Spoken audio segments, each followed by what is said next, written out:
Sa isang malawak na hasyenda sa gitna ng Nueva Ecija, matatagpuan ang marangyang tahanan ni Mang Edwin Rosales. Hindi mabilang ang mga taniman ng palay na tila umaabot hanggang sa linya ng abot tanaw. Sa kabilang banda, naroon ang mga gusaling gawa sa marmol, mga makabagong makinarya sa agrikultura, at isang napakalaking mansyon na tila palasyo sa kalakihan. Kilala si Mang Edwin bilang isa sa pinakamayamang tao sa rehiyon, hindi lamang dahil sa kanyang lupain, kundi dahil din sa matagumpay niyang real estate business na lumago sa loob ng maraming dekada. Kung susumahin, ang kanyang yaman ay umaabot sa bilyon-bilyong piso. Isang resulta ng kanyang talino, tiyaga, at matalas na pag-iisip sa negosyo. Subalit sa kabila ng tagumpay na ito, may isa siyang panghihinayang sa buhay. Ang tanging anak niyang si Daniel Rosales. Maganda ang buhay ni Daniel noong bata pa lamang siya. Napakaganda ng edukasyong natanggap niya mula sa mga prestihiyosong paaralan sa Maynila at maging sa ibang bansa. Ngunit dahil sa labis na kasaganahan at sa walang humpay na pagbibigay ng kanyang ama, hindi na natutong magsikap si Daniel. Anuman ang kanyang hingin, bagong kotse, mamahaling relo, bakasyon sa ibang bansa, agad-agad itong ibinibigay ni Mang Edwin. Hindi ito nakikita ng matanda bilang isang problema. Sa halip, iniisip niyang isang paraan ito upang maipadama ang pagmamahal sa kanyang anak. Daniel, anang matanda, habang magkatabi silang kumakain sa hapagkainan ng mansyon. Baka naman gusto mo nang pumasok sa opisina. Tingnan mo ang negosyo natin. Baka may magustuhan kang proyekto. Napakunot noo si Daniel habang iniikot ang baso ng mamahaling alak. Hindi pa ako handa, pa. Saka, okay naman kayo, di ba? Kaya pa naman ng negosyo kahit wala ako. Napangiti lang si Mang Edwin. Tumango at tila hindi na ito inisip pa ng husto. Kung yun ang gusto mo, basta kung kailangan mo ng tulong, sabihin mo lang. Sa ilalim ng kumikislap na mga chandelier ng mansyon, ganito kadalas ang pag-uusap ng mag-ama. Si Daniel ay nakaupo lang, pinapakinggan ang mga mungkahi ng ama, ngunit hindi kailanman nagpapakita ng interes. Nakaugalian na niya ang magpakasaya, gumastos ng malaki, at magpakalunod sa luho. Habang si Mang Edwin ay nag-aakalang napapasaya niya ang anak sa ganitong paraan, unti-unti niyang hindi namamalayan na nawawala ang disiplina at malasakit ni Daniel. May isang taong tahimik na nagmamasid sa lahat ng ito. Si Gabriel Gab Salazar, ang hardinerong matagal nang naninilbihan sa pamilya Rosales. Hindi na bago kay Gab ang makitang lumaki si Daniel na walang paggalang sa yaman ng pamilya. Alam niyang hindi sinasadya ni Mang Edwin ang maging masyadong maibigin pagdating sa kanyang anak, ngunit nagdududa si Gab kung mabuti nga ba ang kinalalabasan nito. Habang si Gab ay nagsasalansan ng mga pinuputol na sanga sa likod ng mansyon, naririnig niya ang palaging pagbibigay ni Mang Edwin sa mga hiling ni Daniel, lalo na kung pera ang pinag-uusapan. Minsan, habang pinapaspas ni Gab ang mga nalagas na dahon malapit sa fountain, narinig niyang nag-uusap ang mag-ama. Pa, magpapagawa lang ako ng bagong pool house. Yung mas malaki, sabi ni Daniel habang nakatayo malapit sa pinto ng mansyon, hawak-hawak ang susi ng kanyang bagong sports car. Gaano ba kalaki, anak? Tanong ni Mang Edwin habang nililingon si Daniel mula sa kanyang maliit na opisina sa gilid ng hardin. Mga 3 beses ng dati, sagot ni Daniel nang walang alinlangan. Gusto ko kasi, kapag may mga party ako dito, lahat ng kaibigan ko magtataka kung paano ko nagawa yun. Napabuntong hininga si Gab sa narinig. Hindi niya maiwasang mapaisip kung ano pa ang hinihingi ni Daniel. Pero sa huli, hindi na rin niya inintindi ito. Isa lang siyang hardinero at alam niyang wala siyang karapatang makialam sa pamilya. Sa kabila ng tila perpektong buhay ng mga Rosales, lingid sa kaalaman ni Mang Edwin, matagal nang may sariling plano si Daniel. Hindi ito basta pagiging gastador o walang pakialam. May mas malalim na dahilan kung bakit ganoon ang kanyang ugali. Sa likod ng bawat ngiti niya at pakitang gilas, Nag-iisip na siya kung paano mapapasa kanya ang lahat ng kayamanan ng kanyang ama. Bakit siya magpapakapagod kung kaya naman niyang maghintay at magplano ng mabuti upang makuha ang lahat? Gab, minsan ay tanong ni Mang Edwin habang naglilibot sa hardin. Sa tingin mo ba, tama ang ginagawa ko sa anak ko? Sir, hindi naman ako magulang pero baka po mas maganda kung bigyan natin siya ng pagkakataong magkamali at matuto mula roon. Sagot ni Gab, sinisikap niyang magsalita ng may respeto. Tahimik lang si Mang Edwin sa sagot ni Gab. Sa loob-loob niya, alam niyang may katotohanan ang sinabi nito. Ngunit anong magagawa niya? Mahal niya ang kanyang anak at ayaw niyang makitang nahihirapan ito. Habang patuloy ang araw-araw na gawain sa hasyenda, lalong nalalapit ang araw na magbabago ang lahat. Si Daniel ay may plano at kahit si Mang Edwin ay hindi nakakaalam kung ano ang nasa isip ng kanyang anak. Samantala, si Gab ay nananatili sa kanyang lugar, tahimik ngunit mapagmasid. Sa likod ng kagandahan ng hasyenda, unti-unting nabubuo ang mga tensyon at pagdududa. Ngunit sa puntong ito, walang nakakaalam kung ano ang mangyayari sa hinaharap. Sa loob ng marangyang mansyon ng mga Rosales, isang tahimik na usapan ang muling naganap sa hapagkainan. Si Daniel ay nakaupo sa tabi ng kanyang ama, nagbubuklat ng isang brochure para sa isang mamahaling resort sa Thailand. Ang kanyang mga mata ay puno ng pananabik habang tinitingnan ang mga larawang may kasamang infinity pools, 5-star suites, at mga beach na naglalagablab sa sikat ng araw. Simula niya, hindi man lang tumingala mula sa binabasang brochure. Gusto ko sanang magpahinga sandali. Malaki ang naitulong ng pag-aaral ko abroad, pero feeling ko, deserve ko namang mag-relax. 1 linggo lang sa Thailand. Medyo mahal nga lang, pero kailangan ko rin namang mag-recharge. Napatingin si Mang Edwin sa kanyang anak. Bakas ang pag-aalala sa kanyang muka. Alam niyang hiling na naman ito ng pera. Pero tulad ng dati, hindi siya kayang tanggihan ng anak. Magkano ba ang kailangan mo, anak? Tanong ng matanda. Pilit na pinipigilan ang isang buntong hininga. Mga 600,000 pa. Gusto ko kasi ng pinakamagandang accommodation. Sagot ni Daniel. Walang bakas ng alinlangan sa kanyang tinig. Muling tumango si Mang Edwin.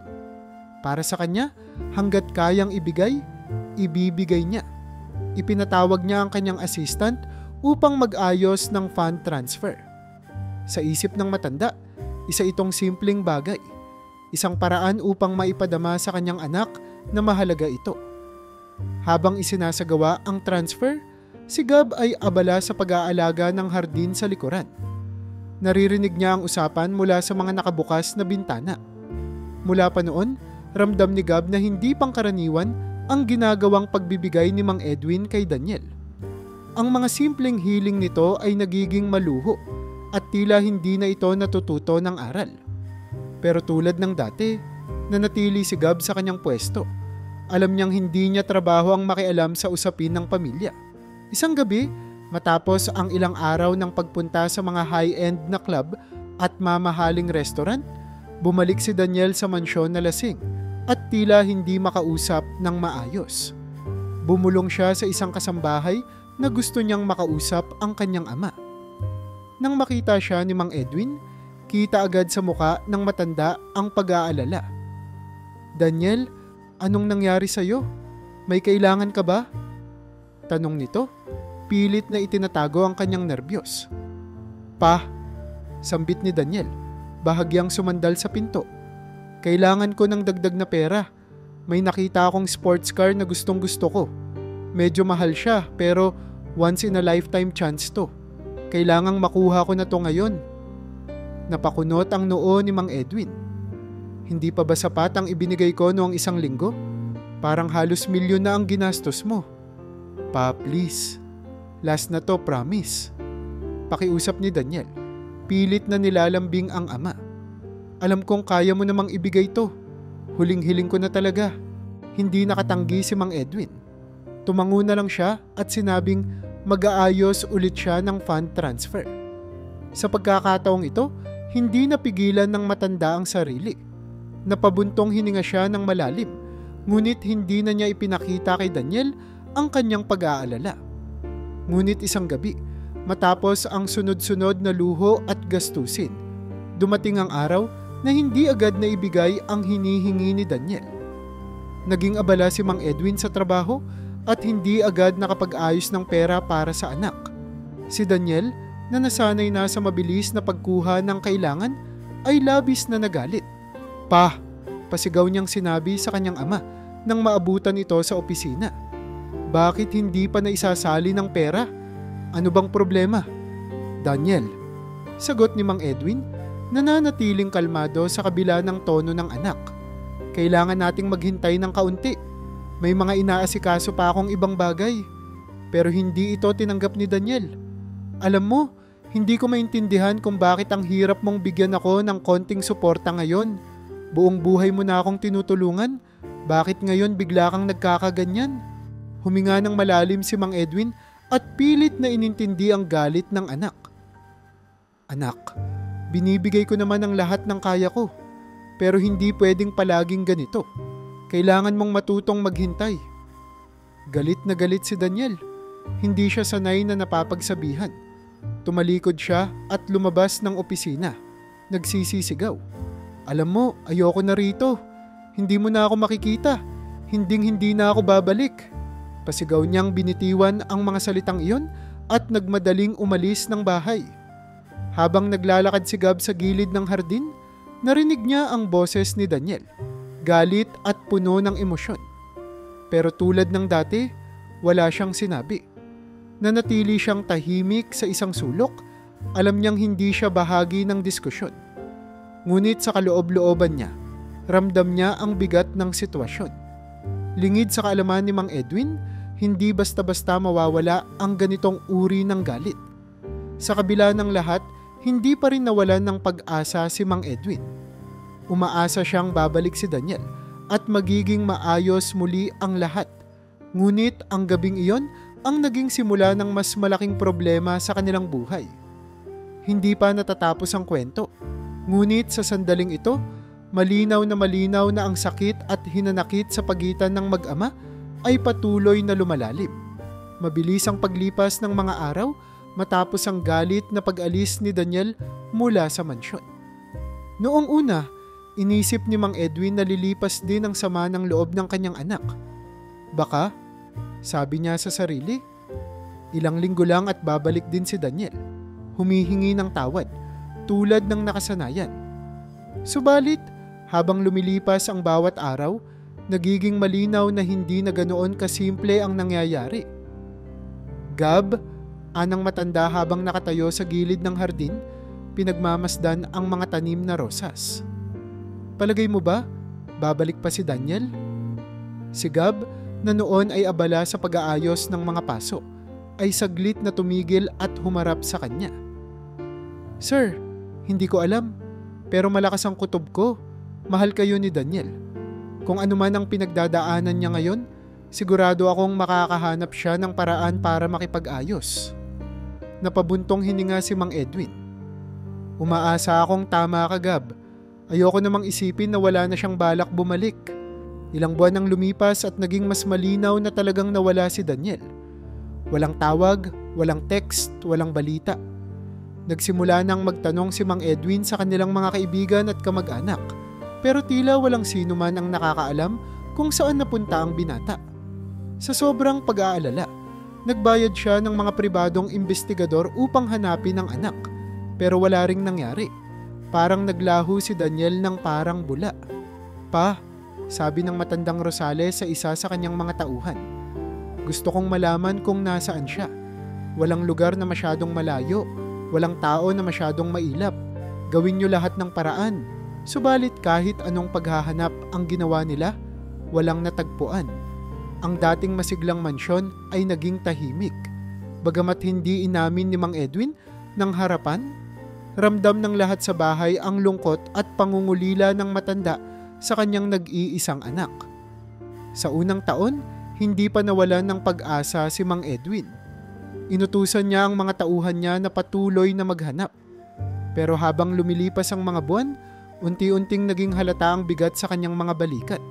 Kahit pa napakarami niyang yaman, ramdam niya ang kawalan ng isang bagay na hindi mabibili ng pera, ang presensya ni Daniel. Ang masakit pa, hindi niya maalis ang mga tanong sa kanyang isipan. Ano ba ang nagawa ko para lumayo siya? May mali ba akong nagawa bilang ama?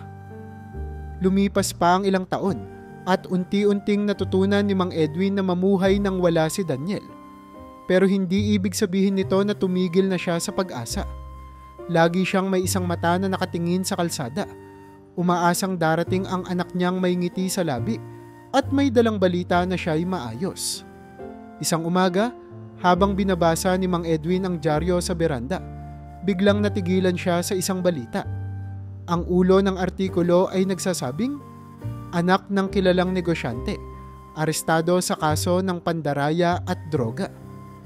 Kitang-kita niya ang larawan ng kanyang anak sa harap ng pulisya, nakaposas, payat at tila walang sigla. Mabilis siyang tumayo, nanginginig ang mga kamay at tumawag sa kanyang abogado. Hanapin niyo siya, utos niya sa abogado. Gawin niyo ang lahat para mapalaya siya. Ilang linggo ang lumipas bago niya nalaman ang buong kwento. Sa pagkawala ni Daniel, nalulong pala ito sa mga bawal na gamot at napasama sa mga tao na naglalako ng pekeng dokumento. Napilitang gumawa ng masama si Daniel upang mabuhay sa mabilis na mundong ginagalawan niya. Sa bawat pagkakamali niya, nahuli siya ng awtoridad pero laging nalalagpasan ang mga kaso dahil sa pera ng kanyang ama. Anong gusto mong gawin natin, sir? Tanong ng abogado kay Mang Edwin. Bail him out. Mariing sagot ng matanda. Gawin niyo ang lahat para makalabas siya. 1, 2, 3 beses. Paulit-ulit na naaresto si Daniel. Ngunit paulit-ulit ding binayaran ni Mang Edwin ang kanyang kalayaan. Sa tuwing lalaya ang anak, umaasa ang matanda na babalik ito sa mansyon. Humihingi ng tawad at magpapakabuti. Subalit hindi iyon nangyari. Sa tuwing lalabas si Daniel, babalik lang ito sa dati nitong bisyo at buhay. Hindi siya kailanman nagpapasalamat sa ama. Para bang natural na lang ang lahat ng ito sa kanya. Gab, minsan ay nasabi ni Mang Edwin, hindi ko na alam ang gagawin. Mahal ko siya, pero parang hindi niya naiintindihan yun. Kung magkamali man siya, okay lang sa akin. Pero bakit parang ako pa rin ang mali sa paningin niya? Si Gab, tahimik na nakikinig habang inaayos ang mga tanim, ay hindi agad sumagot.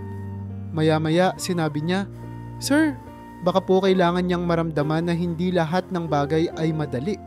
Baka kailangan niyang maranasan kung paano tumayo sa sariling mga paa. Napaisip si Mang Edwin, ngunit hindi niya kayang gawin iyon. Mahal na mahal niya si Daniel, at anuman ang mangyari, hindi niya matitiis na makita itong nagdurusa. Ngunit habang tumatagal, lalong lumilinaw na hindi lahat ng bagay ay kayang solusyonan ng pera. May mga sugat na kailangang mahinog bago maghilom. Ngunit para kay Mang Edwin, ang mga taon ng pagkawala ng anak ay isang malupit na pagsubok. Isang sugat na hindi niya alam kung kailan maghihilom. Maagang maaga, habang si Mang Edwin ay abala sa pagbabasa ng mga papeles sa beranda, nakarinig siya ng mga kaluskos mula sa gate. Ang kanyang mga kasambahay ay agad nagpuntahan sa entrada upang alamin kung sino ang dumating. Sa isang iglap, bumungad ang isang pamilyar ngunit tila dayuhang muka, si Daniel. Pagkakita sa kanyang anak, hindi makapagsalita si Mang Edwin. Si Daniel, na minsan nang kilala bilang magarbo at makisig, ngayon ay payat, maputla, at mukhang hindi na natutulog ng maayos. Ang malinis niyang buhok noon ay magulo, at ang dating mamahaling suot ay napalitan ng simpleng t-shirt at luma na pantalon. Nagmamadali itong pumasok, parang sabik na makita ang ama matapos ang napakahabang panahon. Halos pabulong na tawag ni Daniel. Tumingin ito kay Mang Edwin ng may halong hiya at pagsisisi. Agad bumangon si Mang Edwin mula sa kanyang upuan. Tumayo ito, nangangatog ang mga kamay, ngunit hindi maalis ang halong saya at lungkot sa kanyang mukha. Daniel, anak. Agad niyang niyakap ang binata At sa kabila ng matinding lungkot ng nakalipas na 5 taon, naramdaman niya muli ang init ng pagmamahal bilang ama. Mabuti naman at bumalik ka. Halos hindi mawari ng matanda ang kanyang nararamdaman. Akala ko hindi na kita makikita. Huminga ng malalim si Daniel, bahagyang tumalikod upang maitago ang bahid ng pagluha sa kanyang muka. Pa, sorry kung matagal akong nawala. Ang dami kong pagkakamali. Ngayon, gusto ko na pong magbago. Anak, wala kang dapat ihingi ng tawad. Ang mahalaga, nandito ka na ulit. Sagot ni Mang Edwin. Hindi na mahalaga sa kanya kung ano ang mga pinagdaanan ng anak. Ang mahalaga ay bumalik ito, humihingi ng pangalawang pagkakataon. Subalit, habang pinagpapaliwanag ni Daniel ang kanyang pagbabalik, hindi maitatanggi ni Gab na may kakaiba sa kanyang kinikilos. Sa likod ng mga mata ng binata ay naroon pa rin ang bakas ng isang taong walang katiyakan, isang taong may itinatagong layunin. Alam ni Gab ang mga pinagdaanan ni Daniel noong wala ito at hindi niya maiwasang magduda sa tunay na intensyon ng anak ng kanyang amo. Sa mga sumunod na araw, nagsimulang subukang muling isama ni Daniel ang sarili sa buhay sa mansyon. Kahit sa una ay tila maayos ang kanyang kinikilos. Unti-unting nagkakaroon ng mga hiling na muling bumubuhay ng dati niyang ugali. Pa, ani Daniel isang hapon habang magkasama silang nagmemeryenda sa beranda. Naisip ko lang, baka pwede mo akong bigyan ng kaunting kapital. Gusto ko sanang magsimula ng maliit na negosyo. Yung sarili ko naman. Saglit na natigilan si Mang Edwin. Hindi niya inaasahan na muling hihiling ng pera si Daniel, lalo na't kakaunti pa lamang ang ipinakikitang pagbabago nito. Daniel, hindi ba dapat unahin natin ang muling pag-aayos ng buhay mo? Baka mas mabuting maghintay tayo ng kaunti bago mag-invest sa negosyo. Pa, gusto ko lang naman po makabawi.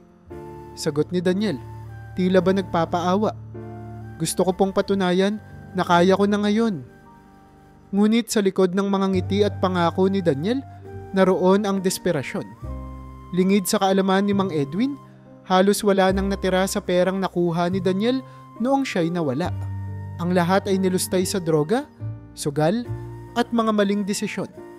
Ang pagbabalik niya sa mansyon ay hindi lamang dahil sa pagmamahal sa ama, kundi dahil sa kanyang pangangailangang muling makuha ang kayamanan na dati niyang ginamit ng walang pakundangan. Habang lumilipas ang mga araw, hindi maitatanggi ni Gab na may kakaiba pa rin kay Daniel. Minsan, nakikita niya itong palakad-lakad sa likod ng mansyon. Tila ba may iniisip na hindi mawari. Hindi na siya nagsasalita tungkol dito, pero ang kanyang mga mata ay nanatiling nakatuon sa binata. Naghihintay ng kahit anong palatandaan na ang pagbabago nito ay tunay. Gab, tingin mo ba? Bumabawi na si Daniel? Minsang tanong ni Mang Edwin habang pinagmamasdan ang anak na kausap ang ilang bisita. Sir, hindi ko po alam. Maingat na sagot ni Gab. Pero minsan, mas maganda pong tingnan hindi lang ang mga sinasabi, kundi ang mga ginagawa. Tama ang sinabi ni Gab. Bagamat ipinangako ni Daniel na magbabago, hindi pa rin maiiwasang hilingin nito ang dating karangyaan. Hindi pa man muling nakakatayo ng tuluyan sa sariling paa, unti-unti nang bumabalik ang dating mga ugali. Nagiging halata ang kanyang patuloy na paghingi ng mga bagay na hindi niya talaga kailangan. Ang mamahaling mga gamit, ang maluhong pamumuhay na tila ba naglalaho na sa mundong pilit niyang ginagalawan. Isang gabi, muling napatigil si Mang Edwin sa ginawa nang lumapit si Daniel. Pa, sabi nito, bahagyang tumungo sa mesa. Kailangan ko ng konting tulong ulit. May nasimulan kasi akong maliit na proyekto at kailangan ko ng kaunting pondo para matapos ko. Tiningnan siya ni Mang Edwin. Bahagyang nakakunot ang noo. Daniel, hindi ba natin napag-usapan na maghintay muna bago maglabas ulit ng malaking pera? Nagkibit balikat si Daniel. Pa, huling-hiling ko na ito. Kapag naitayo ko tong negosyo, magpapasalamat ka sa akin, pangako. Sa kabila ng mga hiling ni Daniel at ang tila nagiging paulit-ulit na paghingi nito ng pondo, Isang bagay lang ang sigurado. Ang ama niya'y muling nagdadalawang isip. Alam ni Mang Edwin na mahal niya ang kanyang anak, ngunit nag-umpisa na ring sumagi sa isip niya ang tanong, ito ba ang tamang paraan? Ang pagbabalik ni Daniel ay tila isang panibagong kabanata sa kanilang magulong relasyon. Ngunit ang tanong na nasa isip ng lahat, lalo na ni Gab, ito ba'y pagbabalik tungo sa tamang landas o isang panibagong simula ng mas malaking kaguluhan? Ilang linggo pa lamang mula nang muling makapasok sa mansyon si Daniel, unti-unting napansin ni Gab ang pagbabago sa kilos ng binata. Sa una, tila abala si Daniel sa pagbubuo ng bagong negosyo. Madalas siyang makikitang may kausap sa telepono at may mga dokumentong hawak. Ngunit habang tumatagal, nagsimula siyang maging mailap at palaging nasa labas. Hindi na ito madalas nagpaalam kay Mang Edwin at may mga gabing hindi na siya umuuwi. "Sir?" sabi ni Gab isang umaga habang tinutulungan si Mang Edwin sa beranda. "Napansin ko pong bihira na namang umuwi si Daniel. Hindi ko alam kung may tinatrabaho siya o may ibang ginagawa." Napakunot ang noo ni Mang Edwin. Bagamat ayaw niyang mag-isip ng masama, hindi niya maiwasang mag-alala. "Siguro may inasikaso lang," sagot niya. Ngunit sa tono ng kanyang boses, halatang hindi siya sigurado. Hindi nagtagal. Unti-unting lumabas ang katotohanan. Si Daniel, sa kabila ng mga pangako at pagpapakitang nagbago, ay bumalik sa kanyang dating bisyo. Muli na naman siyang nalulong sa sugal at droga.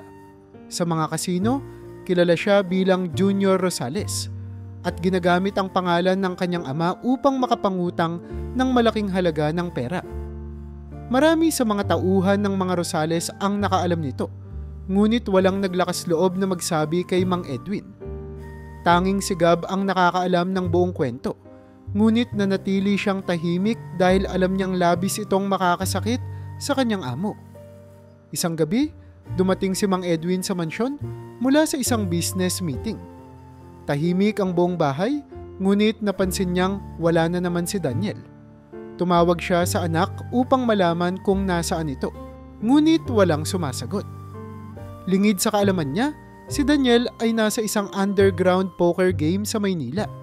Puspusang sinusubukang bawiin ang ₱1,000,000 na natalo niya noong nakaraang linggo. Halos pabulong na sabi ni Daniel sa telepono nang sa wakas ay sumagot siya. "Sorry, hindi ako makakauwi ngayon. May tinatrabaho lang ako." "Daniel, anong ginagawa mo? Bakit parang ilang araw ka nang hindi nagpapakita dito?" tanong ni Mang Edwin. Ang boses ay halatang puno ng alalahanin. "Gusto lang kitang makita. Gusto ko lang malaman kung okay ka." "Okay naman ako pa. Huwag kang mag-alala." Mabilis na sagot ni Daniel bago agad ibinaba ang tawag. Sa likod ng linya, narinig ni Mang Edwin ang ingay ng mga tao at tila hiyawan. Nagduda siya, ngunit hindi niya alam kung paano sisimulan ang usapan sa anak. Hindi niya gusto ang ideya ng muling pagdududa kay Daniel, ngunit sa puntong iyon, hindi niya maikakailang may mali. Lumipas pa ang mga linggo at lalong naging mailap si Daniel. Hindi siya nagpapakita at kapag kinuntak siya ng kanyang ama, laging may palusot. May negosyo raw na kailangang asikasuhin, may importanteng meeting, may event na kailangang puntahan. Ngunit sa bawat araw na lumilipas, lalo lamang dumami ang mga alalahanin ni Mang Edwin. Isang araw, habang nakaupo sa opisina, tumunog ang telepono ni Mang Edwin. Isang hindi kilalang numero ang tumatawag. Nang sagutin niya ito, isang estranghero ang nagsabi ng nakakatakot na balita. "Ginoo, ang anak niyo ay may utang sa amin. Kung hindi siya makakabayad, baka kung ano pa ang mangyari sa kanya."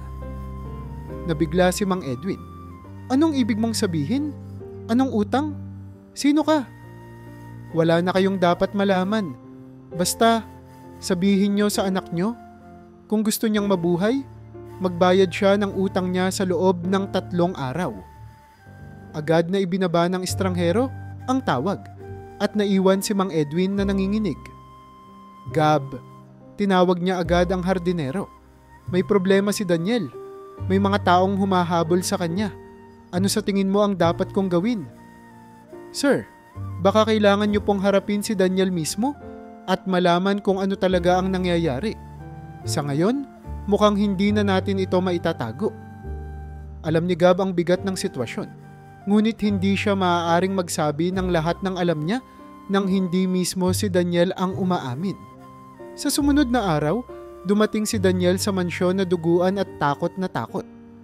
Halos hindi siya makalakad ng maayos at kinailangan pang suportahan ng 2 gwardiya upang makapasok. Pagkakita sa kanya, mabilis na tumayo si Mang Edwin at tumakbo papunta sa anak. Daniel, anong nangyari sa'yo? Sinong may gawa nito? Halos sigaw ni Mang Edwin habang hawak ang kanyang anak. May mga humahabol sa akin. May mga naperwisyo ako at ngayon gusto nila akong patayin. Hirap sa pagsalita si Daniel. Kailangan ko ng pera pa. Malaki ang kailangan ko. Sa kabila ng galit at pagkadismaya, hindi magawang talikuran ni Mang Edwin ang anak. Kahit pa paulit-ulit na nangyari ito, sa mata niya, si Daniel pa rin ang kanyang anak. Anak, bakit hindi mo sinabi agad? Bakit hindi mo ako kinausap? Hindi sumagot si Daniel. Tumungo lamang siya, tila nahihiya ngunit halatang desperado. Nangako siya sa ama na ito na ang huling pagkakataon. Natitigil na siya sa mga bisyo. Nababalik na siya sa tamang landas. Ngunit sa puntong ito, kahit si Mang Edwin ay hindi na alam kung kaya pa ba niyang magtiwala muli. Habang naglalakad si Gab pabalik ng hardin, narinig niya ang usapan ng mag-ama mula sa loob ng mansyon. Alam niyang napakalaking problema ang dala ni Daniel, ngunit sa kabila ng lahat, nanatiling tahimik si Gab. Alam niyang may mga bagay na kailangang resolbahin ng pamilya mismo. Ngunit isang bagay lang ang sigurado. Sa kabila ng mga pangako ni Daniel, tila mas malalim na ang kanyang pagkakalulong. At ang bawat pagbabalik niya ay nagdadala lamang ng panibagong sakuna. Mula nang bumalik si Daniel sa mansyon, araw-araw ay tila nagiging mas magulo ang buhay ni Mang Edwin. Alam niyang nagkamali siya noon sa labis na pagbibigay luho sa anak, pero hindi niya inakala na aabot ito sa ganitong sitwasyon. Lahat ng pera, lahat ng pagmamahal, ibinigay niya sa anak niyang nag-iisa, ngunit bakit parang siya pa ang nagkulang? Isang hapon, habang nagbabasa ng mga papeles sa beranda, natigilan si Mang Edwin nang tumunog ang kanyang cellphone. Hindi pamilyar ang numero, ngunit sinagot niya ito dahil baka may kinalaman sa negosyo. Hello? Rosales? Malalim at malamig ang boses sa kabilang linya. Alam kong nandoon si Daniel sa mansyon mo. Sinong tumatawag? Anong kailangan nyo? Sagot ng matanda. Halatang nag-aalangan ngunit pilit na pinapanatili ang kalmado. Hindi mahalaga kung sino ako, sagot ng boses. Ang mahalaga, ang anak mo ay may utang sa amin, 50 milyon. At kung hindi siya makakabayad sa loob ng 2 araw, magkakaroon tayo ng malaking problema. Napatigil si Mang Edwin. 50 milyon? Saan kaya gagamitin ni Daniel ang ganitong kalaking halaga? Hindi ko alam ang sinasabi mo, sagot niya. Sinusubukang makakuha ng oras para mag-isip. Sigurado ka bang anak ko ang tinutukoy mo? Alam mong siya iyon, sagot ng boses. Hindi na kami magpapaligoy-ligoy. Bayaran niyo ang utang niya o babalikan namin siya dyan. At sigurado akong hindi mo gugustuhing makita kung ano ang mangyayari.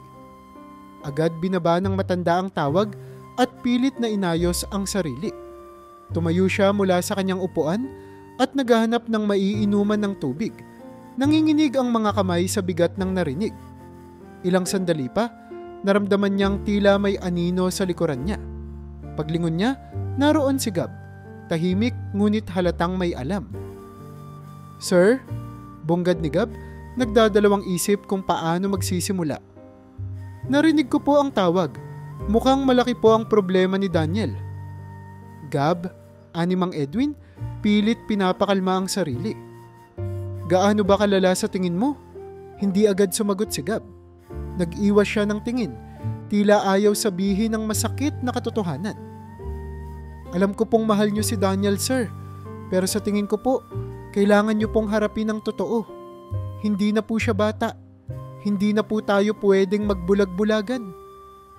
Natigilan si Mang Edwin sa narinig. Alam niyang tama si Gab, ngunit paano niya magagawang talikuran ang anak na siya mismo ang nagpalaki? Paano niya hahayaang mapahamak si Daniel kahit pa paulit-ulit na itong nagkakamali? Kinabukasan, dumating ang isang itim na SUV sa harap ng mansyon.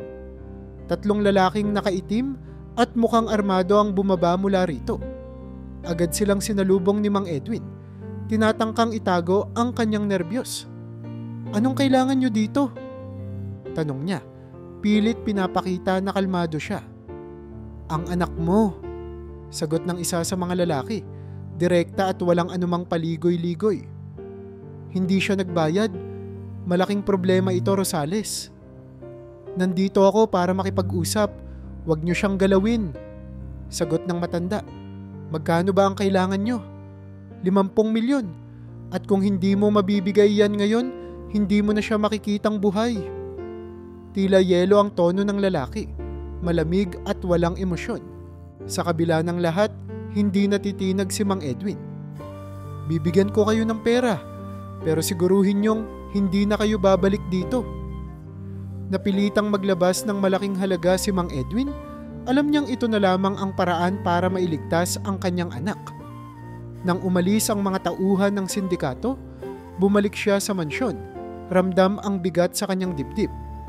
Sa puntong iyon, hindi niya naitago ang kanyang pagkadismaya. Ilang beses na niyang iniligtas si Daniel sa ganitong sitwasyon, ngunit tila walang natututunan ng anak. Nang gabing iyon, tinawag niya si Daniel sa kanyang opisina. "Daniel, kailangan natin mag-usap." Bungad niya, ang boses ay seryoso at puno ng emosyon. "Alam mo bang dahil sa ginawa mo, halos mailagay mo sa alanganin ang buhay mo at ang pamilya natin?" "Pa, sorry." Simula ni Daniel, ngunit pinutol agad siya ng kanyang ama. "Hindi sapat ang sorry, anak," sabi ni Mang Edwin. Ang boses ay bahagyang tumaas. "Ilang beses ko nang iniligtas ka, ilang beses ko nang binayaran ang mga utang mo. Pero kailan ka ba matututo? Kailan ka ba titigil?" Tumingin lamang si Daniel sa kanyang ama. Tila wala sa sarili. "Hindi ko sinasadya, pa. Sobrang dami lang talagang nangyari." "Hindi sinasadya?" Napahawak sa noo si Mang Edwin. Tila nawawalan na ng lakas. "Hindi ko na alam kung anong gagawin ko sa'yo. Pero isa lang ang sigurado, Daniel. Kung ayaw mong tulungan ang sarili mo, hindi na kita mapipilit." Matapos ang pag-uusap na yon, hindi na muling bumalik si Daniel sa opisina ng ama. Patuloy pa rin siya sa kanyang bisyo at muli na namang nadagdagan ang kanyang mga utang. Sa puntong iyon, napansin ni Gab ang kakaibang kilos ni Daniel. Minsan, nahuhuli niya itong nakatingin sa ama mula sa malayo, parang may iniisip na hindi maganda. Bagamat hindi niya ito binanggit kay Mang Edwin, nararamdaman niyang hindi magtatagal at may mas masamang mangyayari. Habang lumilipas ang mga araw, lalong nagiging malinaw na ang problema ni Daniel ay hindi lamang dulot ng mga bisyo. Nandoon din ang kawalan niya ng malasakit at respeto. Ngunit sa kabila ng lahat, hindi kayang itapon ni Mang Edwin ang pag-asa na balang araw ay magbabago rin ang anak niya. Hanggang kailan kaya siya magtitiis sa mapait na katotohanan? Habang lumilipas ang mga buwan, lalong naging desperado si Daniel sa kanyang sitwasyon. Hindi sapat ang mga dating taktika. Ang mga mabilisang pangungutang ay napalitan ng mas malalaking plano, hindi para sa negosyo o pag-unlad, kundi para lamang manatiling nasa taas ng tubig. Unti-unti, nagsimulang sumagi sa isip niya ang isang ideya na dati-rati ay hindi niya kailanman pinangarap gawin. Isang gabi, habang nakahiga sa kanyang kwarto at pinagmamasdan ng kisame, napaisip siya. Bakit nga ba kailangan pang maghintay? Kung makukuha ko na ngayon ang mana, tapos na ang problema. Wala nang utang, wala nang sindikato, wala nang alalahanin. Ang sumunod niyang hakbang ay humanap ng taong makatutulong sa kanyang plano. Tinawagan niya ang isang matagal nang kakilala. Si Anton, isang tao mula sa mundo ng underground na matagal na niyang hindi nakikita. Si Anton ang nagpakilala kay Daniel sa isang supplier ng special na mga kemikal. Isang araw, sa isang lihim na pagkikita sa parking lot ng isang lumang gusali sa Maynila, ibinigay ni Anton ang hinahanap ni Daniel. "Sigurado ka ba dito, pare?" tanong ni Anton habang iniaabot ang isang maliit na vial ng likido. "Hindi na ito biro. Kapag ginamit mo to, wala nang bawian." "Sigurado ako," sagot ni Daniel, hindi man lang nagdalawang isip. "Basta't tiyak na hindi ito matutunton, tama ba?" "Tama," sagot ni Anton. "Kapag ginamit mo yan, hindi na sila magtatanong. Magmumukhang natural." Kinabukasan, bumalik si Daniel sa mansyon na tila walang nangyari. Nakipag-usap siya sa ama ng karaniwan, walang bahid ng anumang kakaiba. Ngunit sa likod ng kanyang bawat ngiti ay naroon ang kanyang lihim. Ang plano na magbibigay daan upang makuha niya ang lahat ng yaman sa lalong madaling panahon. "Pa," sambit niya habang nagmeryenda sila sa beranda. "Namiss ko itong ganitong mga araw natin. Parang ang tagal na nating hindi nakakapag-usap ng maayos." "Daniel, anak, alam mo namang hindi kailanman nagbago ang pagmamahal ko sa'yo," sagot ni Mang Edwin. Hindi alam ang binabalak ng anak. "Ang gusto ko lang naman, maayos ang buhay mo. Maganda ang kinabukasan mo." "Oo nga pa, tama ka," sagot ni Daniel. Ngunit sa kalooban niya, iba ang kanyang iniisip. Sa sumunod na mga araw, pinlano ni Daniel ang lahat. Inalam niya ang oras kung kailan nagpapahinga ang ama, ang inumin na madalas nitong hilingin sa gabi, at maging ang lugar kung saan dapat niyang gawin ang lahat ng walang nakakakita. Ang bawat galaw ay sinigurado niyang walang bahid ng pagdududa. Isang gabi, dumating ang sandali na hinihintay niya. Sa katahimikan ng mansyon, habang ang mga kasambahay ay nasa likod ng bahay at si Gab ay abala sa pag-aayos ng hardin, kinuha ni Daniel ang vial na itinago niya sa kanyang bulsa. Nilagyan niya ng ilang patak ang baso ng juice na inihanda para kay Mang Edwin. Nang marinig niya ang yapak ng matanda papunta sa beranda, mabilis niyang iniayos ang lahat. "Pa," sabi niya habang inilalapag ang baso sa mesa. "Naisip ko lang na magdala ng inumin para makapag-relax ka. Mukhang napagod ka sa meetings mo kanina." "Salamat, anak," sagot ni Mang Edwin. Tila walang kaalam-alam sa nagaganap. Habang inaabot niya ang baso, nagsimulang manginig ang kamay ni Daniel. Ito na ang huling hakbang.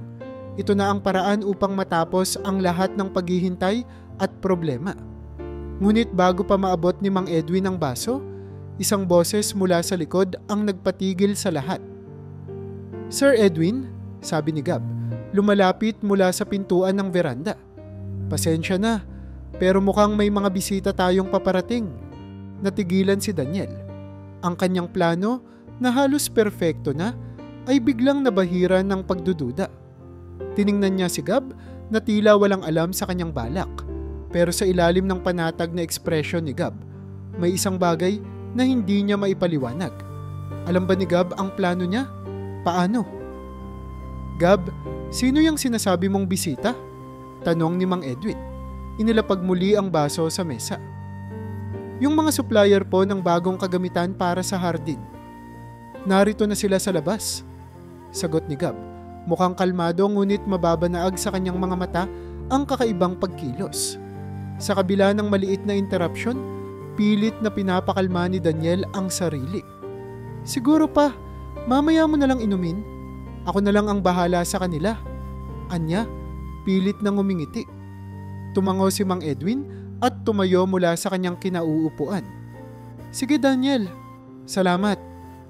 Habang umaalis ang matanda, tahimik na lumapit si Gab sa mesa at tiningnan ang baso. Sa puntong iyon, alam ni Gab na may hindi tama. Hindi niya sinabi kay Mang Edwin, ngunit sa kanyang isip, alam niyang hindi iyon karaniwang inumin. Bagamat wala siyang konkretong ebidensya, sapat na ang kutob niya para hindi tuluyang mahawakan ni Mang Edwin ang baso. Habang tumatagal, lalong nagiging malinaw kay Gab na hindi simpleng pagbabago ang nangyayari kay Daniel. Hindi niya agad sinabi sa matanda, ngunit sinimulan niyang bantayan ang bawat kilos ni Daniel. Alam niyang may mas malalim pang dahilan sa likod ng kanyang pagbabalik at posibleng mas mapanganib pa kaysa sa mga nauna niyang ginawa. Ang gabi ay tahimik. Ang malamlam na liwanag mula sa chandelier ng mansyon ay nagbibigay ng banayad na ilaw sa beranda kung saan nakaupong mag-isa si Mang Edwin. Nakatitig siya sa isang baso ng juice sa kanyang harapan, iniisip ang mga sunod-sunod na problema mula nang bumalik si Daniel. Ang kanyang isip ay puno ng pagdududa, ng mga tanong na hindi niya kayang sagutin. Sa kanyang pag-iisa, hindi niya napansin ang isang figura na tahimik na sumilip mula sa likod ng pinto. Si Gab ay nagmamasid mula sa malayo. Nakikita ang bawat galaw ni Daniel.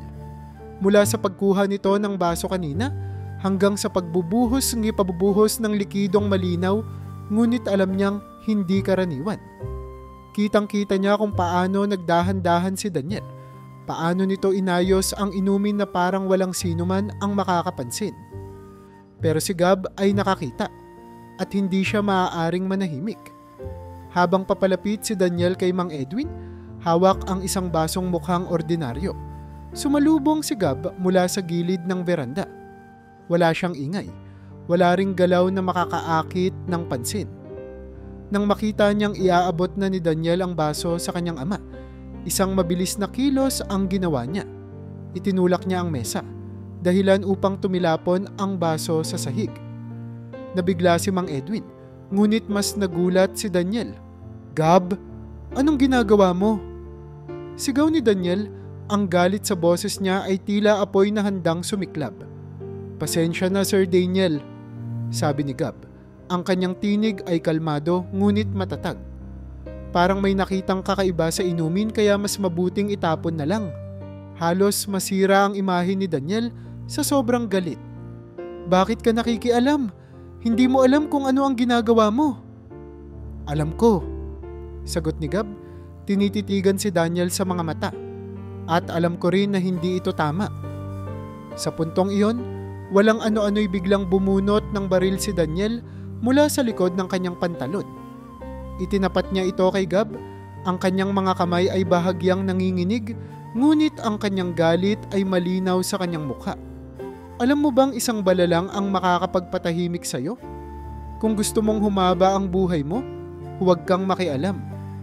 Si Gab, sa kabila ng pananakot, ay hindi natinag. Tumayo siyang tuwid at hindi inalis ang kanyang tingin kay Daniel. "Sir Daniel, kung sa tingin niyo ay matatakot ako, nagkakamali kayo. Hindi ako gagawa ng tama kung ako'y matatakot sa mali." "Manahimik ka," sigaw ni Daniel. Bahagyang iniusod ang baril. Ngunit kahit na anong gawin niya, tila walang kahit anong takot ang hardinero. Ang matapang na paninindigan ni Gab ay isang bagay na hindi kailanman naasahan ni Daniel. Sa isang iglap, biglang umabante si Gab at tinulak ang baril pataas. Nabitiwan ito ni Daniel at sa kanilang pag-aagawan, nagkaroon ng maikling pagtatalo. Si Gab, sa kabila ng kanyang simpleng anyo at katahimikan, ay may lakas at tapang na hindi kayang pantayan ni Daniel. Sa huli, nakuha ni Gab ang baril at iniwas ito mula sa kahit sino. "Pa!" sigaw ni Daniel, parang batang humihingi ng tulong mula sa kanyang ama. "Pa, tulungan mo ako. Hindi ko intensyon to. Nagkamali lang ako." Ngunit sa unang pagkakataon, si Mang Edwin ay nanatiling tahimik. Tinitigan niya ang kanyang anak, tila ba ngayon lamang niya talaga nakita kung ano ang naging bunga ng lahat ng kanyang pagbibigay, lahat ng kanyang pag-intindi, lahat ng kanyang pagmamahal na inakala niyang sapat. Sa unang pagkakataon, tumayo siya mula sa kanyang upuan, ngunit hindi upang tumulong. Sa halip, tumalikod siya at umalis sa beranda. Iniwan si Daniel sa mga kamay ni Gab. Agad na tumawag si Gab sa pulis. "Mangyari po sana. Pumunta kayo rito sa mansyon ng mga Rosales. May kailangan kayong dakpin." Hindi nagtagal, dumating ang mga pulis sa mansyon. Si Daniel, wala nang magawa kundi ang sumuko. Habang isinusuot sa kanya ang mga posas, Paulit-ulit niyang sinasabi, "Pa, sorry, hindi ko sinasadya. Pa, tulungan mo ako." Ngunit nanatili si Mang Edwin sa loob ng bahay, nakatingin sa malayo mula sa bintana. Walang salita, walang galaw. Sa mga sandaling iyon, tinalikuran niya ang anak na minsang naging sentro ng kanyang buhay. Alam niyang masakit, alam niyang mabigat, ngunit naintindihan niyang ito na lamang ang paraan upang matutunan ni Daniel ang kanyang mga pagkakamali. Hindi na ito tungkol sa pagbigay o pag-intindi. Ito'y tungkol sa responsibilidad, sa tamang pagpili at sa pagtutuwid ng mali. Sa gabi ring iyon, habang tahimik na nagwawalis ng mga nalaglag na dahon si Gab sa likod ng mansyon, narinig niya ang kaluskos ng pinto. Lumabas si Mang Edwin, tumigil sa harap ng hardinero at nagsalita, "Gab, maraming salamat. Kung hindi dahil sa'yo." Napahinto siya, tila hirap tapusin ang kanyang sasabihin. "Kung hindi dahil sa'yo, baka hindi ko kailanman nalaman kung sino talaga si Daniel." Hindi sumagot si Gab. Tumango lang siya at nagpatuloy sa kanyang ginagawa. Alam niyang ang kanyang ginawa ay hindi isang malaking kabayanihan sa kanyang paningin. Ginawa niya lang kung ano ang tama. Ngunit sa gabing iyon, malinaw na malinaw kung sino ang tunay na bayani sa mansyon ng mga Rosales. Sa unang mga linggo ni Daniel sa kulungan, tila hindi pa rin nito matanggap ang sinapit. Sa mga pagdinig sa korte, paulit-ulit niyang sinasabi na hindi totoo ang paratang sa kanya. "Ginagawa lang to ni Gab para siraan ako sa harap ng ama ko," ang paulit-ulit niyang depensa. "Ang lahat ng ito'y pakana niya. Ayaw niya sa akin, kaya gusto niyang tanggalin ako sa eksena." Subalit hindi kayang baluktutin ni Daniel ang ebidensyang malinaw na nagpapakita ng kanyang ginawa. Sa tulong ng CCTV footage na nakuha mula sa mansyon, malinaw na nakita ng mga awtoridad ang eksaktong sandali kung kailan inilagay ni Daniel ang lason sa inumin ng kanyang ama. Hindi na ito kayang pabulaanan kahit ano pang paliwanag ang gawin niya. Sa harap ng korte, isa lang ang naging tanong: anong sentensya ang nararapat sa kanya? Isang araw, bago ang huling pagdinig, bumisita si Mang Edwin sa kulungan. Dala niya ang bigat ng sitwasyong hindi niya inakalang darating sa kanilang mag-ama. Sa kanilang paghaharap, tila walang ibang makakarinig sa kanilang pag-uusap. Nakaupo si Daniel sa kabilang panig ng mesa. Ang kanyang muka ay halatang pinagdaanan na ng matinding stress at pagsisisi. Ngunit sa likod ng kanyang kalungkutan, may bakas pa rin ng galit at sama ng loob. "Pa, hindi mo ba ako tutulungan ngayon?" tanong ni Daniel. Ang boses niya ay pabulong, ngunit puno ng hinanakit. "Buong buhay ko, lagi mo akong sinusuportahan. Ngayon pa ba tayo titigil?" Tahimik na tinitigan siya ni Mang Edwin. Sa kabila ng kanyang edad, ang kanyang mga matay hindi nakitaan ng galit. Sa halip, nandoon ang lungkot, ang bigat ng isang ama na kailangang tanggapin ang katotohanan. "Daniel, ilang beses na kitang tinulungan," sabi ni Mang Edwin sa wakas. "Ilang beses ko nang sinikap na itama ang lahat para sa'yo. Pero may mga pagkakataon na kailangan mong panagutan ang mga ginawa mo. Ito na siguro yung pagkakataon na iyon. Pa, hindi mo ba nakikita? Gawa-gawa lang to ni Gab. Pinagmukha lang niya akong masama." Pagtanggi ni Daniel. Ngunit sa kanyang boses ay hindi maitatago ang pag-aalinlangan. Alam niyang totoo ang mga paratang, ngunit pilit niyang hinahabol ang simpatya ng kanyang ama. "Daniel," sagot ni Mang Edwin, malumanay ngunit matigas. "Hindi si Gab ang gumawa ng mga desisyong iyon. Ikaw ang pumili. Ikaw ang nagdesisyon. At sa puntong ito, hindi ko na kayang itago ang mga pagkakamali mo sa likod ng pera ko. Hindi na tama." Sa mga sandaling iyon, tila nalaman ni Daniel na wala na siyang maaasahan mula sa ama. Naubos na ang kanyang mga dahilan, at ang tanging naiwan ay ang kanyang mga gawaing kailangang pagbayaran. Hindi na ito laban ng pera o koneksyon. Ito na ang oras ng pananagutan. Sa korte, binasa ng hukom ang hatol. Sa lahat ng ebidensyang naipresenta at sa mga testimonya ng mga saksi, napag-alaman ng hukuman na ikaw, Daniel Rosales, ay may intensyon na gawin ang masama sa iyong ama. Sa kabila ng lahat ng mga pagkakataong ibinigay sa iyo, pinili mong ituloy ang maling landas. Dahil dito, pinapatawan kita ng 10 taong pagkakakulong dahil sa attempted murder. Hindi umimik si Daniel. Sa unang pagkakataon, nawala ang kanyang pakikipagtalo, nawala ang kanyang mga dahilan. Tanging katahimikan ang pumalit sa kanyang dating pagmamataas. Sa likod ng courtroom, naroon si Mang Edwin, tahimik na nakaupo. Sa kanyang puso, hindi madali ang naging desisyon. Mahal niya si Daniel, ngunit kailangang may magtama ng direksyon ng kanyang buhay. Alam niyang kahit masakit, ang hustisya ay kailangang manaig. Pagkalabas ng courtroom, lumapit si Gab kay Mang Edwin. "Sir, hindi ko alam kung tama ang ginawa natin," sabi ni Gab. Halatang may alinlangan din sa kanyang damdamin. "Gab," sagot ni Mang Edwin, "hindi ito tungkol sa kung tama o mali para sa akin. Ito'y tungkol sa kung ano ang nararapat. At sa pagkakataong ito, kailangan ng anak ko na matutunan ng leksyon na matagal ko nang hindi na ituturo sa kanya." Sa bawat araw na lumilipas, natutunan ni Mang Edwin na tanggapin ang nangyari. Hindi madali, ngunit ito na ang tanging paraan para maibalik ang tamang landas. Hindi lang para sa kanyang anak, kundi para sa kanya rin. Ang pagkakulong ni Daniel ay hindi pagkatalo, kundi isang hakbang patungo sa pagtutuwid ng kanilang buhay. At sa kabila ng lahat, si Mang Edwin ay nananatiling ama na patuloy na nagmamahal kahit sa distansya.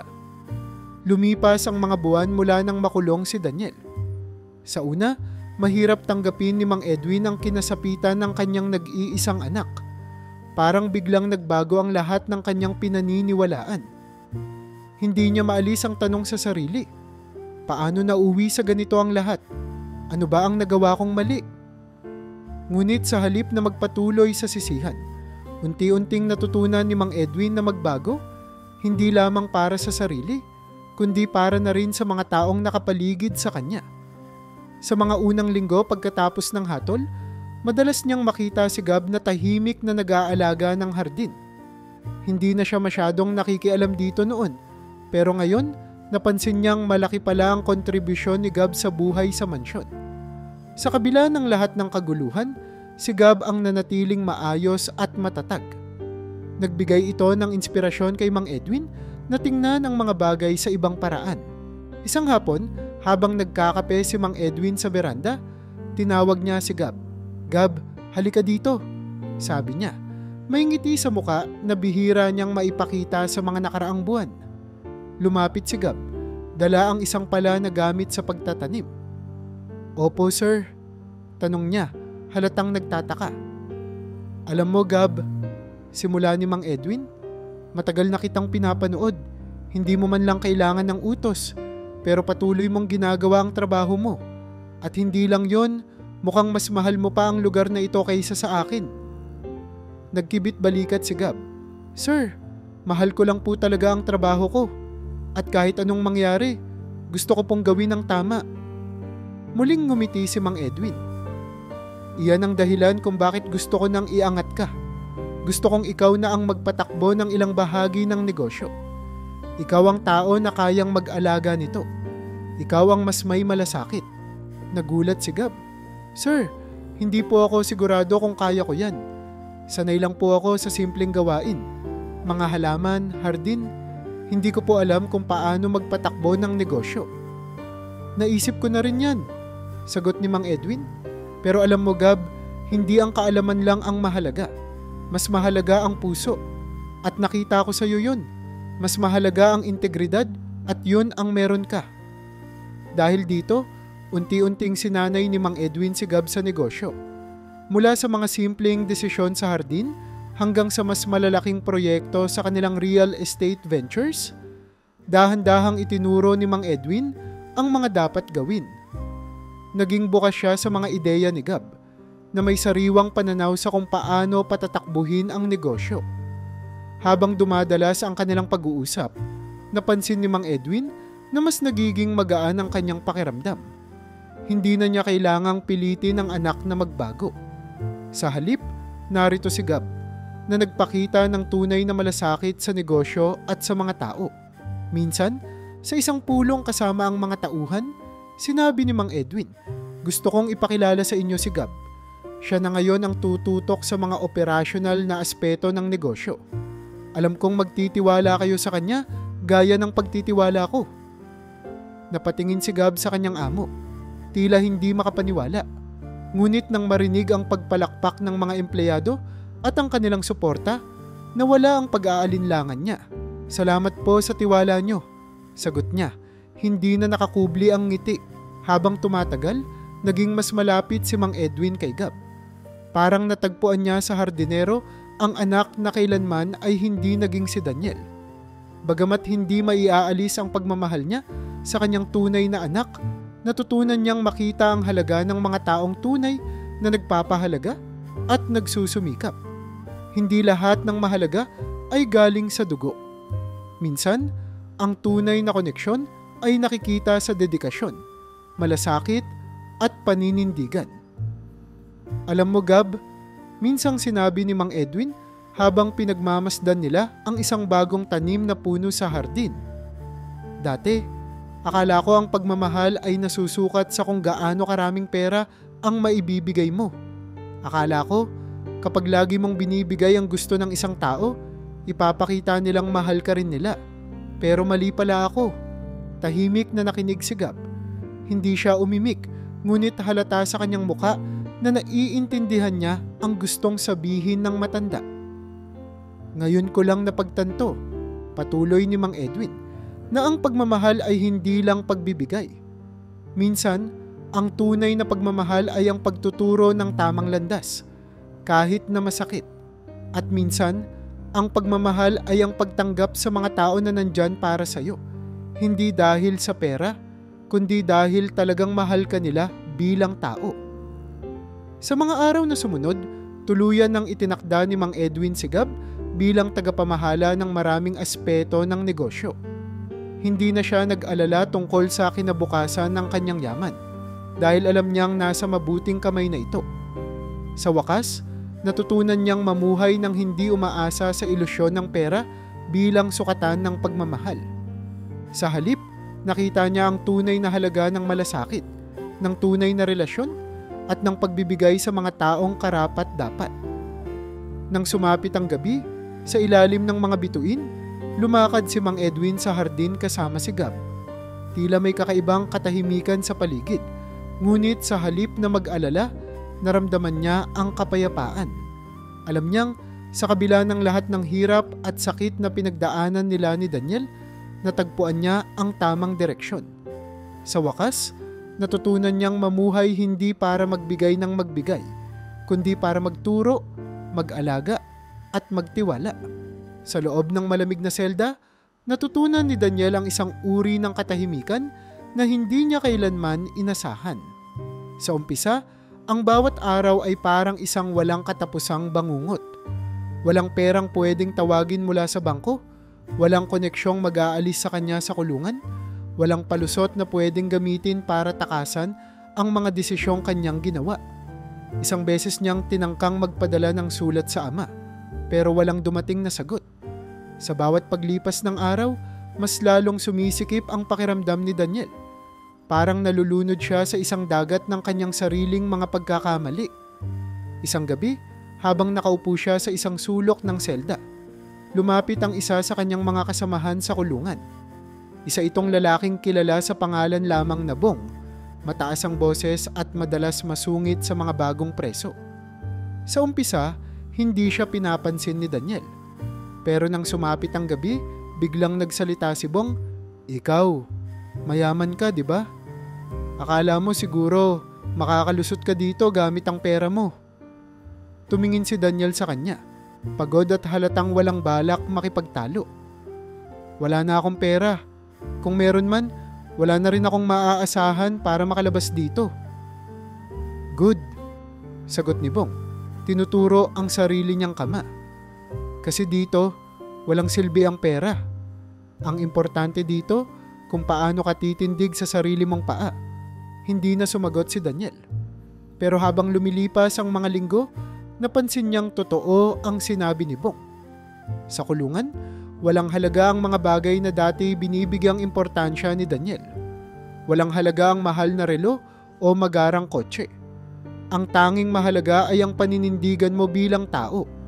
Ang kakayahan mong harapin ang iyong mga pagkakamali at subukang bumawi kahit sa pinakamaliit na paraan.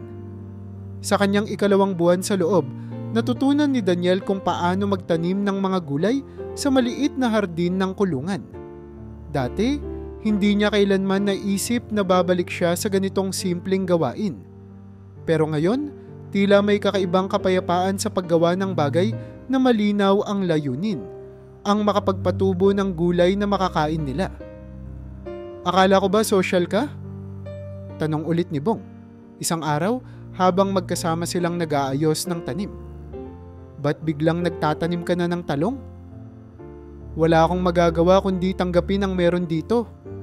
Sagot ni Daniel. Ngayon ay mas mababa ang tono ng kanyang boses. Sa labas, puro ilusyon ang hinahabol ko. Dito, ito lang ang totoo. Sa unang pagkakataon, naramdaman ni Daniel ang katahimikan na hindi niya nahanap kahit sa pinakamagagarang lugar. Ang bawat araw ay naging mas maayos, kahit na wala siyang pambili ng mamahaling gamit o pampaaliw.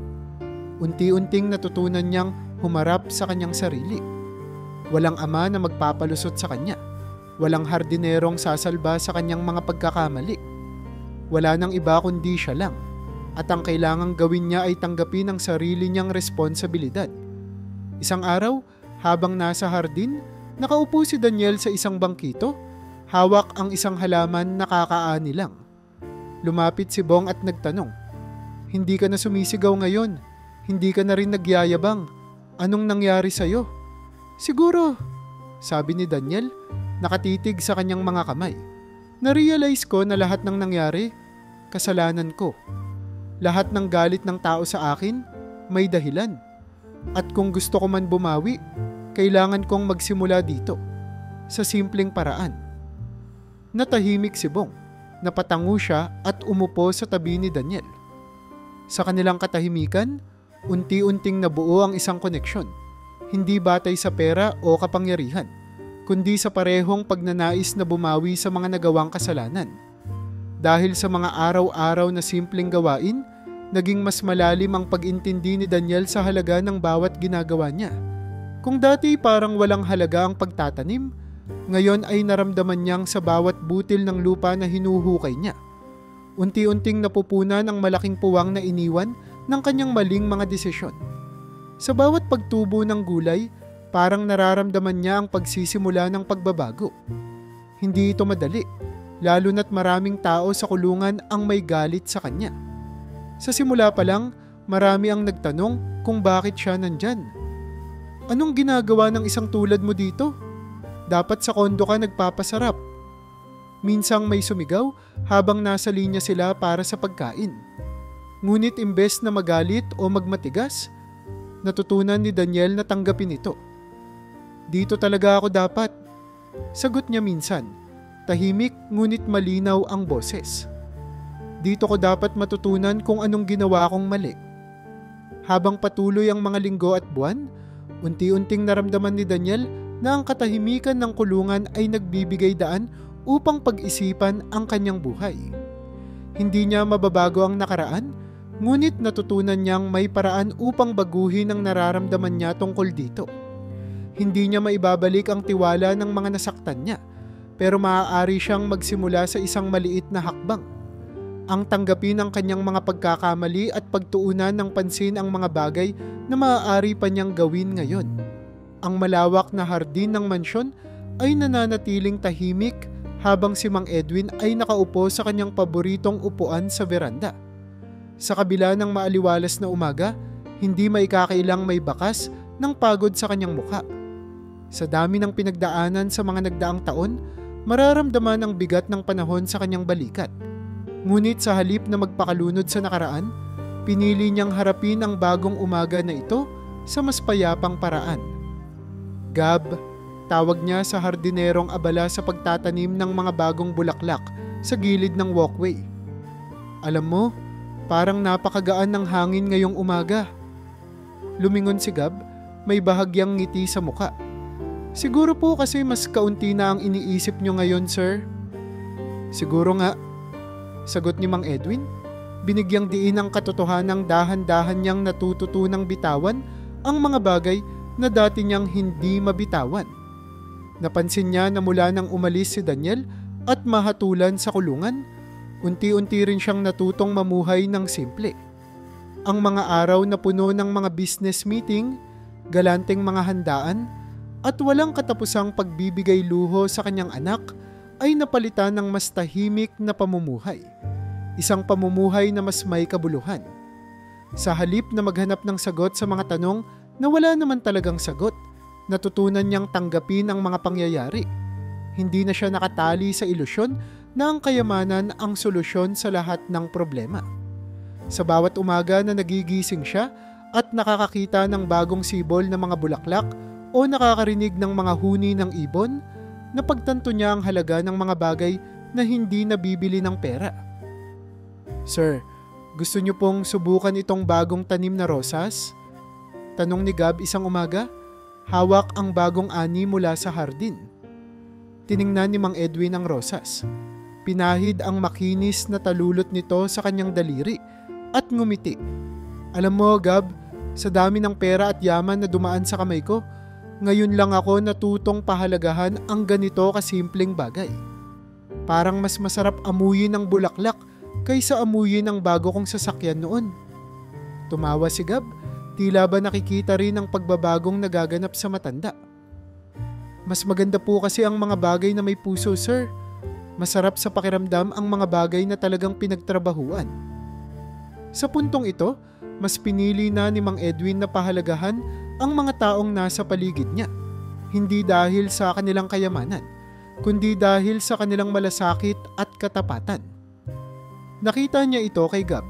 Si Gab na tahimik lang na naglilingkod sa mansyon. Si Gab na hindi kailanman umalis kahit sa gitna ng kaguluhan. Si Gab na sa huli ay naging tagapagligtas ng kanyang pamilya mula sa mas malalang trahedya. Isang gabi, habang nagkukwentuhan sila ni Gab sa beranda, binanggit ni Mang Edwin ang isa sa kanyang mga natutunan. Alam mo, Gab, sabi niya, akala ko noon, kapag mahal mo ang isang tao, ibibigay mo lahat. Pero ngayon ko lang naiintindihan na minsan, ang hindi pagbibigay ang mas mahalaga. Ang pagtuturo, ang pagdidisiplina, ang pagpayag na magkamali sila, iyon pala ang tunay na pagmamahal. Baka po natutunan nyo yan dahil sa mga nangyari kay Sir Daniel. Sagot ni Gab. Hindi ito sinabi ng may masakit na tono, kundi may halong pag-unawa. Tumango si Mang Edwin. Tama ka, at kahit hindi ko na siya nakikita ngayon, kahit wala na akong balita sa kanya, sa huling pagkakataon, pinapatawad ko siya.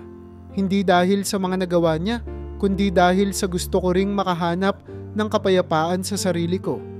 Gusto ko siyang patawarin para tuluyan na akong makapag-move on. Hindi muling nakita ni Mang Edwin si Daniel. Hindi na rin niya nalaman ang mga detalye ng buhay ng anak habang nasa kulungan. Sa bawat araw na lumilipas, tanggap na niya ang mga bagay na wala na siyang kontrol. Sa halip, inilipat niya ang atensyon sa mga bagay na kaya niyang ayusin at pasayahin. Ang hardin, ang negosyo, ang relasyon niya kay Gab, at sa mga taong nagtatrabaho para sa kanya. Lumipas ang mga buwan at unti-unting natutunan ni Mang Edwin na ang kapayapaan ay hindi dumarating sa pamamagitan ng mas maraming pera, mas maraming proyekto, o mas maraming ari-arian. Ang tunay na kapayapaan ay dumarating kapag natutunan mong bitawan ang mga bagay na nagpapabigat ng puso mo. Nang napatawad niya si Daniel at natanggap ang lahat ng nangyari, doon niya natagpuan ang kapayapaan na matagal na niyang hinahanap. Isang umaga, habang naglalakad siya sa hardin, naramdaman niyang mas magaan ang kanyang hakbang. Gab, parang mas maganda yata ang hardin ngayon, sabi niya. Tumigil sa harap ng isang punong-puno ng namumulaklak na rosas. Opo, sir. Siguro po kasi mas magaan na rin ang pakiramdam nyo, sagot ni Gab, nakangiti. Sa puntong iyon, hindi lang hardin ang nagbago. Hindi lang ang mansyon o ang negosyo ang muling nabuo. Mismong si Mang Edwin ang nagbagong anyo. Siya, na dati lumalaban sa mga bagay na hindi niya kayang kontrolin, ay natutong tanggapin ang buhay kung paano ito nararapat. At sa wakas, naramdaman niya ang tunay na kapayapaan sa kanyang puso. Sa paglipas ng mga taon, tuluyang bumalik sa mas maayos na landas ang buhay ni Mang Edwin. Matapos ang lahat ng unos, sa tulong ni Gab at ng mga tauhang na natiling tapat sa kanya, unti-unting umangat muli ang kanilang negosyo. Sa halip na ma-stress sa mga ambisyosong proyekto, pinili ni Mang Edwin na tutukan ang mas makataong layunin, ang pagtulong sa mga tao sa kanyang paligid. Isang araw, habang magkasama silang naglalakad sa isang bagong bukirin na binili ng kumpanya, tumigil si Mang Edwin at tinapik si Gab sa balikat. "Alam mo Gab," sabi niya, "kung wala ka, baka nagkakandaletse-letse na ang lahat dito. Hindi ko alam kung paano mo nagagawang ayusin ang lahat ng ganito." Ngumiti si Gab, marahang tumango. "Hindi naman po ako mag-isa, sir. Marami rin pong tumutulong. At saka, kayo pa rin naman ang nagturo sa amin kung paano alagaan ang negosyo. Pero ikaw ang nagpakita sa akin na may ibang paraan," sagot ni Mang Edwin. "Noon, akala ko, basta may pera, ayos na. Pero ikaw, pinakita mo na kahit sa simpleng paraan, sa pagiging tapat at masinop, kayang makamit ang tagumpay." Sa tulong ni Gab, mas naging maayos ang pagpapatakbo ng mga negosyo. Unti-unting nakilala si Mang Edwin hindi lamang bilang isang bilyonaryo, kundi bilang isang leader na may puso para sa mga empleyado niya. Hindi na lamang kita at paglawak ng negosyo ang pinag-uusapan sa kanilang mga pulong. Mas tinutukan nila ang pagbibigay ng maayos na kalagayan para sa mga manggagawa, pagpapaaral sa mga anak nila, at pagtulong sa mga komunidad na malapit sa kanilang mga proyekto. Habang dumarami ang mga taong tumutulong sa negosyo, lalong dumami ang mga humahanga kay Mang Edwin. Ngunit imbes na magyabang, mas pinili niyang tumahimik. Inisip niya na ang mga papuri at parangal ay hindi ang tunay na yaman na kanyang hinahanap. Isang umaga, habang tahimik niyang iniikot ang bagong taniman ng kakao, sinabi niya kay Gab, "Alam mo Gab, mas masarap palang pakinggan yung salamat ng mga tao kaysa congratulations." Tiningnan siya ni Gab, halatang may damdaming kalakip ang sinabi ng matanda. "Iba po talaga ang pakiramdam kapag ang pinaghirapan mo, hindi lang para sa sarili mo, kundi para rin sa iba. Parang lahat ng ginagawa natin, may mas malalim na dahilan." Sa paglipas ng panahon, napagtanto ni Mang Edwin na hindi na siya bumabata. Sa bawat hakbang niyang papunta sa opisina o sa hardin, nararamdaman niya ang bigat ng kanyang mga taon. Subalit imbes na matakot o mag-alala, pinili niyang gamitin ang natitira niyang oras sa tamang paraan. Sinimulan niyang ilahad ang lahat ng kanyang natutunan sa buhay, hindi upang ikwento ang kanyang kayamanan, kundi upang ipasa ang mga aral na natutunan niya mula sa mga pagkakamali. Isang gabi, habang magkasama silang kumakain ni Gab, biglang sabi ni Mang Edwin, "Gusto kong magsulat ng libro." Napataas ang kilay ni Gab. "Libro, sir? Tungkol po saan?" "Hindi tungkol sa negosyo, kundi tungkol sa buhay," sagot ni Mang Edwin. May ngiti sa kanyang mga labi. "Marami akong natutunan. Marami akong maling nagawa.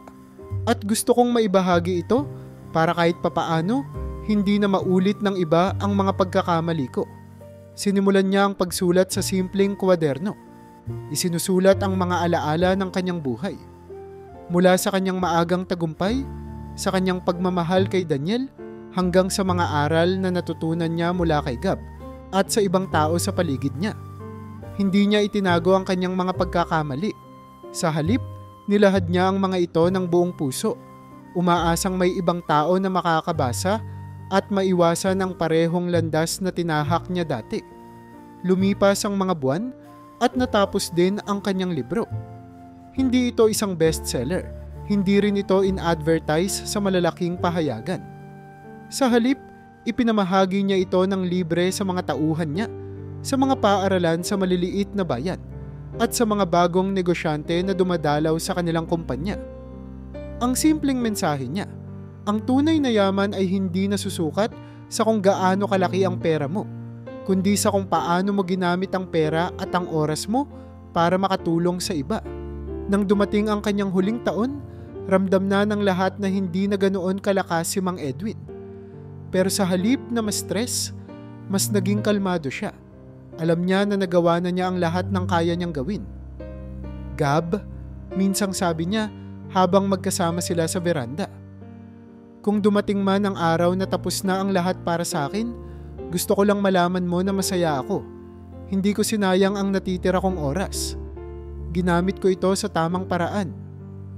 Sa huling gabi ng kanyang buhay, natulog si Mang Edwin nang may ngiti sa kanyang mga labi.